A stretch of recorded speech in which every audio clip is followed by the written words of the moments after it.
Hey there, it's Tuesmuerto, and this video is going to illustrate the basics of using Sony Vegas Pro, the editing program I've been using for my last several videos. And I'm just going to go with the different categories of editing. So the first thing is just the basics of how to import media.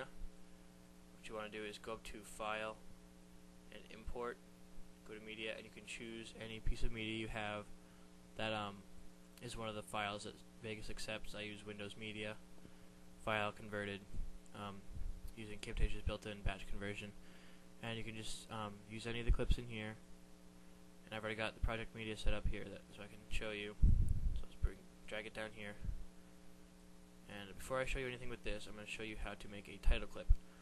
And just the basic text is you take it down here from text, solid background, and then from here you edit what you want the text to say. If you don't want it to say sample text, just for no reason we'll make it say the end. And when you play it, that's what it'll say. Nothing changes because it's a very basic title clip.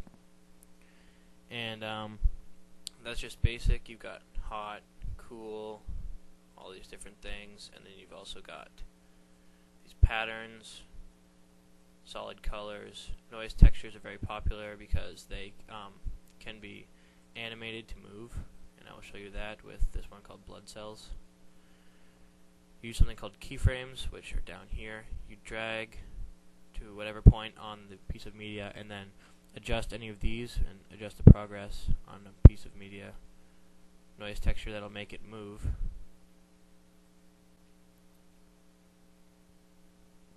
Ooh, that's kind of lagging. Anyway, so that's what the effect does if you edit the keyframe, so the progress goes up as it goes along.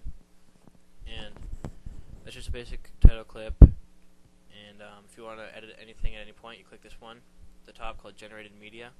It'll bring back the window, so you can adjust it however you want. Down here you can get rid of the keyframe or add a new one. And just by adjusting something, it'll add a new one for you, so you don't have to do that. It'll change what happens in the video clip. As you can see, the noise texture moves when you adjust the keyframe. Get rid of that. And then one thing also often used is the credit roll. They're just basic credit roll. I'll show you.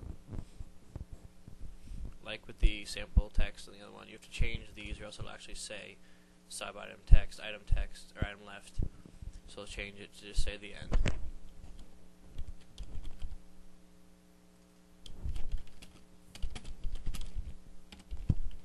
And then get rid of these so that it doesn't actually say it. And then that is what will roll as you play the credits.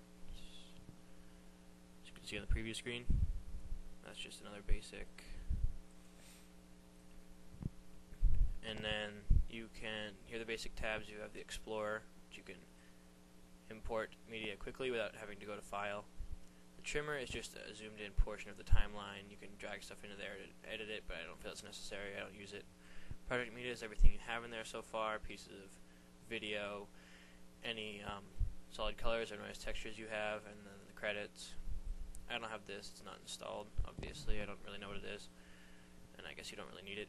Then they've got all these sections of transitions that you can use between clips, all the different video effects, which kind of make Sony Vegas one of the best editing programs because there are just so many, and then the media generators, which is the text and colors. Next up, I will show you how to pan and zoom in a video clip. What you want to do is you want to go to this little icon here that says Event Pan Crop. That'll bring up a new window, and keyframes are used here as well. Drag it to whatever point you want on that piece of media, and then adjust this little window right here. Zoom in, as you can see on the preview screen, and then adjust it again. Let this little icon appear, and then tilt it. And what will happen is that keyframe will begin to take effect at the beginning of the clip, and will be completed when it gets to that point. So throughout the whole first part of the clip, it will zoom in, and then after that first keyframe heading on to the next one, it will start to tilt, as you will be able to see here. You can see that it is zooming in, and as it gets to that keyframe, it starts to tilt to the side. That's how you adjust that. And also in this icon will appear if you put it anywhere in the middle and you just drag it to a different part. And that's the panning. That's the basics of making a better video. And then I'll show you a few video effects that are popular. One of them is the TV simulator, which I've used a bunch of times. Bad sync, you drag it on, and then adjust it with keyframes, of course. And as you can see to the right, as the clip advances, the vertical sync here kind of takes effect on it and adjusts what it looks like as it goes along. And then the line sync, you adjust to make it, the horizontal is kind of warped. And as it plays, you'll see what happens to it. It's a pretty cool effect. And just for time reasons, I will show you one more effect called the sunburst effect, which is very popular, and it's under the lens flare category. Here's a light burst effect, and I'll remove the other one so you can see this. So, light burst effect, or sunburst rather. Drag the keyframe to where you want it to be adjusted, and then grab this little circle right here, and then move it to wherever you want it to be on the little piece of media. You can adjust it a couple times to have it swing back and forth. And here's what the media looks like. As it goes on, the light ray will move position depending on where you dragged it. And the preview is going kind of slow because of the recording going on. But yeah, that's what it looks like. And then now we'll move on to transitions, and of course, as you know, to have a transition you must have two pieces of media. So let's grab another one in here, drag it down to the timeline. Just another basic editing. If you hit S, it'll split it, get rid of the portion you don't want, drag them back together. To form a crossfade, you drag them together in this blue, these crosses will appear, and then that's the only way you can get a transition to fit in. You drag the transition into the middle, and then you can adjust it here. I'm not going to adjust this one because transitions look okay by themselves. And this is what it'll look like when you play it. Transition will take effect, and the new one is there. I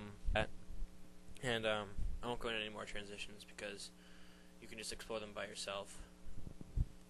And one thing is, if you let this icon appear and drag it, it'll adjust the length of the clip, but not by going faster or slower, but by taking out the end part that you're dragging, getting rid of. And if it becomes too small, those two icons go away, as you just saw, and what you can do is right click and select those options from here. Video, event, pan, crop, the effects, delete. Reverse is a nice effect, I like it. Makes everything play backwards, so I'll show you that. Click reverse, and it has this little icon right here to show you that it's going backwards. So this will play from the end of the clip to the front, or the beginning of the clip. So you can see, and the effect plays backwards as well, because the keyframes stay in the same position.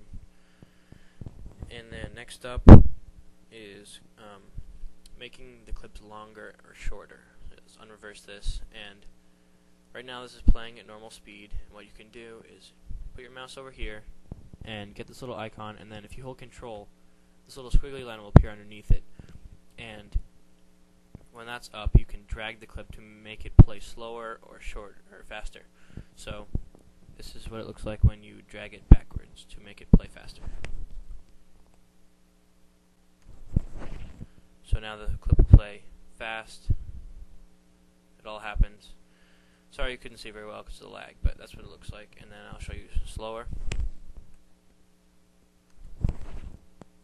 Now it'll play very slowly. As you can see, it takes a long time. So if you want to drag it out, if you want to edit precise parts, what you do is you scroll with the scroll wheel, scroll it forward, and this clip isn't actually getting longer, it's just zooming in so that you can edit it more precisely. And it will work when you render it. It's just that this editing program kind of takes up a lot of space, and as soon as you render it into a Windows Media format, which is what I use, it'll run smoothly, everything will. And that's probably the last thing, rendering videos. Go to File, Render As. So that's the basic overview of using Sony Vegas to edit videos. Hope this helped, and I'll see you next time.